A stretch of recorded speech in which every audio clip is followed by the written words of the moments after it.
Ano, binigyan kami ng kopya ng report of investigation para ano, para basahin lang namin. Ngayon, kung ayaw nila magbigay, mag-cooperate sa amin, we might be forced. Mapipilitan kami, gamitin yung aming powers to cite them in contempt. Hindi ho kami nagbibiro. Trabaho ho ito na binigay sa amin ng taong bayan. Trabaho ito na binigay sa amin ng konstitusyon. Sino po ang isa Ano, sa inyo? bibigyan mo kami ng sulat? Opo. Bibigyan mo kami ng sulat? Nireklamo mo isang barangay captain? Ano, babasahin lang namin? Linawin ko lang. Sino daw po isa-cite niyo in contempt? Abadi kung sino ho yung ayaw kasi this is a committee report represented by Representative Joel Chua. Opo. So we will ask Joel Chua once the Vice President or any of the respondents there will file their counter affidavit. We will ask the committee kung gusto nila mag-file ng reply.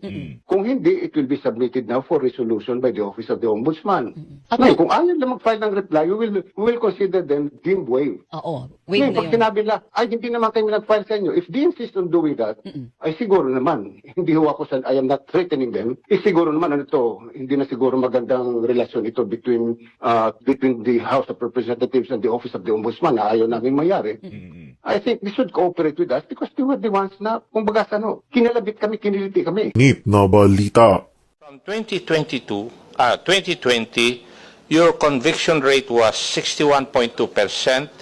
It went down in 2022 to 26.5%.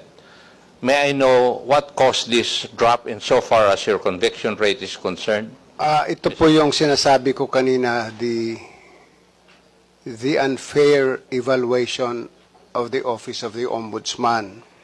The Office of the Ombudsman functions as a prosecutor and not as a judge. Hindi naman kami pwedeng maging investigador, a prosecutor, and a judge all at the same time. Wag naman kami sasabihin, i-rate kami on the basis of our performance as conviction sa court. Hindi ho kami ang husgado eh.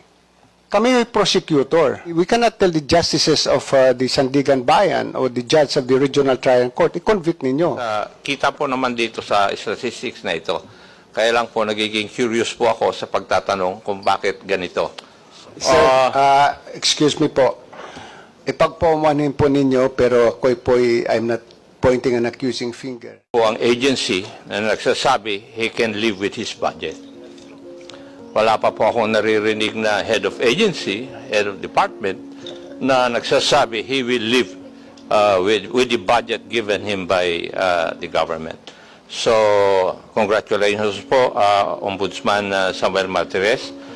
Now, the COA at saka yung Ombudsman, they are supposed to be the guardians or the agencies primordially responsible for our anti-corruption operations insofar as our government is concerned. Sana po magkaroon po ng cooperation yung COA at saka Ombudsman kasi kailangan po silang mag-coordinate para po dun sa mga kaso na dapat ma-file sa korte. Because I agree with the Ombudsman when he stated na yung endemic na po ang corruption. Why? Because in the Corruption Perception Index among 6 ASEAN nations, tayo po ang pang-anim eh. Where Singapore, Malaysia, Vietnam, Thailand, and Indonesia are above us insofar as Corruption Perception Index is concerned. Nandun po tayo sa huli. Now, may I ask the Ombudsman, bakit po yung, insofar as your case statistics are concerned, from 2020, your conviction rate was 61.2%. It went down in 2022 to 26.5%. May I know what caused this drop insofar as your conviction rate is concerned, Mr. Chair? Your Honor, ito po yung sinasabi ko kanina, the unfair evaluation of the Office of the Ombudsman, where our performance is based on the conviction rate. The Office of the Ombudsman functions as a prosecutor and not as a judge. Whatever findings we have, insofar as we are concerned, there is probable cause. In so far as we're concerned, our case is strong. The only problem is, pagdadating po sa husgado, iba po ang pananaw ng huwes, whether with the Sandigan Bayan or with the lower court. So, I reiterate that we should not be judged on the number of convictions that we have.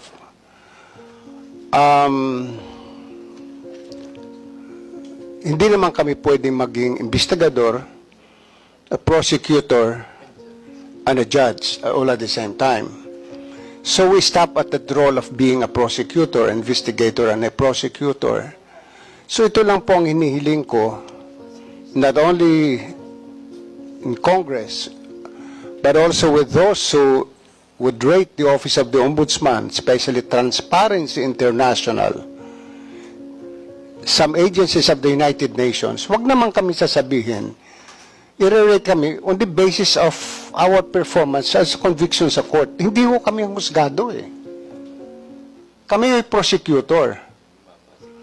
We cannot tell the justices of the Sandigan Bayan or the judge of the Regional Trial Court, i-convict ninyo.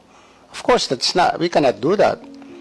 In much the same way, not if we secure conviction from the Sandigan Bayan, the accused goes up to the Supreme Court, ibang pananaw ng Supreme Court, reverses the Sandigan Bayan, and convicts the accused. Marami yung ganyan eh, or acquits the accused. So, I find it so unfair that the Office of the Ombudsman or our fight against corruption is based on the number of convictions. E ano na lang ho ang nangyari sa mga pinaghirapan, pinagpawisang mga investigasyon sa mga kaso, where we even go to the extent of going to Patikul. We go to the extent of, going to, in fact, one of my prosecutors, one of my investigators has to resign. He was threatened by a mayor in Region 6. Nanghihingi po siya ng mga dokumento, sinigawan siya ng hindi niya alam na yun ang mayor. Tinanong siya, sino ka? Dahil hindi niya kilala, sumagot din siya, sino ka rin ba? So, from that time on, he was threatened by the mayor. He has to resign, and he's now in Canada. So ito yung mga facts, mga realities na dinadaanan namin na hindi na-appreciate itong mga nagre-rate sa amin. Ang tinitingnan lang po yung conviction rate. Sana po wag yung conviction rate. Dahil kahit ano po ang sabihin namin, kahit i-assign ko dyan ang isang napakagaling na abogado, kumuha pa ho kami ng isang private lawyer na napakagaling. Kung iba po ang pananaw ng husgado, wala kaming magagawa. Sana husgahan kami sa aming disposal rate, sa number of cases that we dispose every year. Yun lang po, Your Honor. Thank you very much. Thank you, Mr. Chair. Hindi ko naman po hinuhusgahan yung conviction rate ng Kwan. I just read the statistics insofar as your case statistics are concerned. But if we look at your evaluation rate, it's from 2020, it's 52.5%.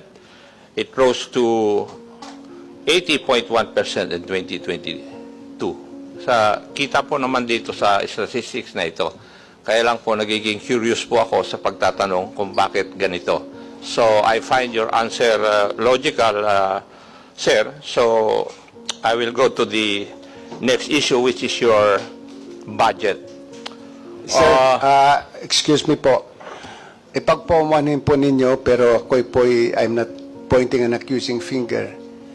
Nakasanayan pong gawin ng mga tao sa ombudsman na gumawa ng ganiting report na inilalagay yung conviction rate. Ayoko na lang pong baguhin yon, baka magmukhang kontrabida po ako sa mga predecessors ko. Maraming pong salamat. Thank you. Mr. Chair, if we look at the budget of the Ombudsman, its cost structure would be 3.4 billion for general administration and support.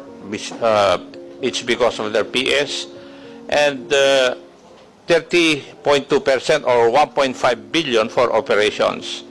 Now, kung titingnan po natin yung operations budget nila, the bulk would go to anti-corruption investigation program. The second one would be anti-corruption enforcement program. And the third one would be corruption prevention program, which would take 6.4% of their operations budget, and 84.3 million for Ombudsman Public Assistance Program.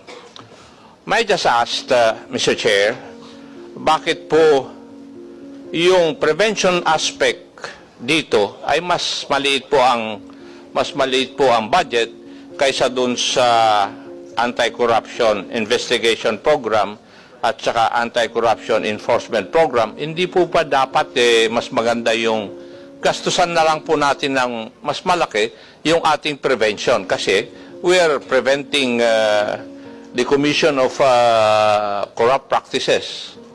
Kung titignan po natin, para bang ang emphasis natin is after the fact, hindi po yung prevention aspect, Mr. Chair. Mr. Chair, Your Honor, yung pong prevention program ng Ombudsman, this pertains po sa mga seminars o training programs na ginagawa namin sa kabataan and some various government offices. Para lang po sabihin sa kanila ano ng mga batas tungkol sa corruption o anti-corruption. Kaya medyo maliit lang po ang budget namin kasi ang ginagastusan lang naman po doon yung materials at saka pagkain. Hindi na po kami nagbabayad ng mga resource persons dahil mayroon na po kami sariling resource persons within the office. So kaya medyo maliit lang po ang value, ang budget para doon. Thank you. Would you agree with me, Mr. Chair, that we should increase the budget for corruption prevention? Kasi yun po ang kailangan natin i-prevent natin. Hindi po yung we act after the fact. Yun po yung aking punto lang. If I ask the personal opinion of the Honorable Ombudsman, would he agree to this? Your Honor, 1,001% I agree with you. Marami pong salamat, Your Honor, and Mr. Chair, marami pong salamat. Thank you. Thank you. So, ang tanong ko po first ay yung tungkol po sa confidential fund. Okay, so sa confidential fund po, Mr. Chair, from 2016 to 2024. So, mapapansin po natin yung confidential fund na appropriated ay like 20 million in 2016. Actual obligation is 8 million. 2017, 20 million. Obligation is 14 million. 2018, 20 million. Actual obligation is 13.4 million. 2019, 33.7 million. And then yung obligation po is 26.9 million. So, kung babanggitin ko pa po yung iba, no, 2021, confidential fund is 33.7 million, o actual obligation is 13 million. 2022, 51 million ang confidential fund, pero ang actual obligation is 18.693 million. 2023, 31 million. So, wala pa po yung, yung obligation, actual obligation. And then, you proposed 51.4 million for 2024. So, ang first question ko po dun sa confidential fund. So, ganun po yung, yung ina-appropriate. Pero yung utilization, makikita natin ay mga 40 to 45% on the average. Can you explain that, Mr. Chair? Kung makakapagtipid po kami, bakit nga ba hindi? Kung kami po ay makikisuyo sa Intel community na hindi kami gagastos, bakit nga ba hindi namin gagawin? Kung may dadaan namin sa ngiti doon sa mga members ng ISAF na amin sometimes kinakausap para tulungan kami mag-imbestiga, bakit nga ba hindi? So kung makakatipid kami, gagawin namin. Ngayon, with respect to this confidential fund, I must be honest with you that the 51 million given to us by the DBM, which is the same amount that was proposed to the Office of the Ombudsman for the 2023 budget. 2022. 2022? 2022. Yeah. Yeah. You can also, for 2023, I think it was also 31. 30 million. 31 31 million. Eh, pwede nyo niyang bawasan ulit ng 20. Gawin nyo ulit yung confidential na fund namin na 31 million. Yung 20 million, isilagay niya lang po ninyo kung po pwede po sa MOOE. We will learn to survive with the small amount that you will give us. I promise you that. Kaya sabi ko nga po, kung kami po ay makikisuyo sa Intel community na idadaan sa tasang kape, marami po kami kaping barako sa opisina o idadaan sa ngiti, gagawin po namin. Maraming pong salamat. Yes, thank you very much, Mr. Chair, dun sa explanation po ng ating Honorable Ombudsman. So, napapansin lang po natin, no, dahil tama po yung sinabi nyo kanina at inamin nyo na napakabagal po noong investigation nung lahat ng mga, yung ilang mga kaso. At kanina nga po yung ating pong colleagues earlier, sinabi niya po yung yung percentage ng mga natatapos na kaso. So, kung meron pong ganitong confidential fund ay bakit po na natitipid? So, hindi po ba dapat ay gamitin ito kung talagang gamit? Kasi hindi naman to pwedeng gamitin sa iba eh. So, itong sinasabi natin. Kasi kung nagsisave po tayo, kinako-compromise natin yung halimbawa yung mga programs kasi itong confidential fund, you have to submit yung programs, activities, and project na related sa confidential. So, I hope, di ba, na ano nyo po to, na-utilize nyo, considering na marami tayong iniimbestigahan ng mga kaso. So, ito po bang mga confidential, can you give us the general stroke, no, or not specific, kung saan nyo itong ginagamit itong confidential fund para po sa information po ng ating taong bayan. So may mga resibo po ba na sinasubmit sa COA at gaano ka-regular ito na ibinibigay for audit? Mr. Chair. Your Honor, please. Pag na-require niyo po ang isang ahensya ng gobyerno na may confidential fund na mag-submit ng resibo, ay hindi na ho confidential fund yon. Kasi just like Mr. Chair, gusto ko lang pong gusto ko lang pong doon. Kasi nire-require po yon ng joint circular. So hindi po pwedeng kasi meron po tayong joint circular 2015 regarding sa confidential fund. Po hindi po nakakatawa na sabihin natin na hindi tayo nagsasubmit ng mga resibo. So I beg to disagree po, no. Kailangan din natin mag-follow po doon sa JC 2015. Pagpaunmanhin po ninyo, pero mula po na ako'y maging ombudsman, wala po nagsabi sa akin na mag-submit po kami ng resibo dahil paano ko po re-resibuhan ang isang intelligence officer na sinuyo ko tingnan ang isang bagay o isang kaso. Ano ho yung resibo ilalagay ko doon? Paano ho ililiquidate sa akin ng intel officer? If I get a safe house, magtataka pa ho kayo, ba't ako kumuha ng safe house? Baka naman yung safe house na yun ay hindi totoong safe house, kundi motel. I mean, I really don't know. But if that is the case, na pag-uusapan po natin, pag-aawayan natin ng confidential fund, then, alisin ho nyo sa budget namin yung confidential fund. As I said, we can survive. I can continue investigation cases. We just smile at my friends at the ISAF and some other investigation agencies. Madali lang po yun eh. I call my friends in the provinces, I call some police officers in the provinces, I ask them for their support. Kung kailangan mag-utos sila ng tao para i-verify kung totoo ito, din doon po kami gumagastos ng transportation expense ng pangkain ng tao. So paano ililiquidate po sa amin yon? Paano kami mag-submit ng resibo? Napakahirap po yata noon na mag-submit kami ng resibo.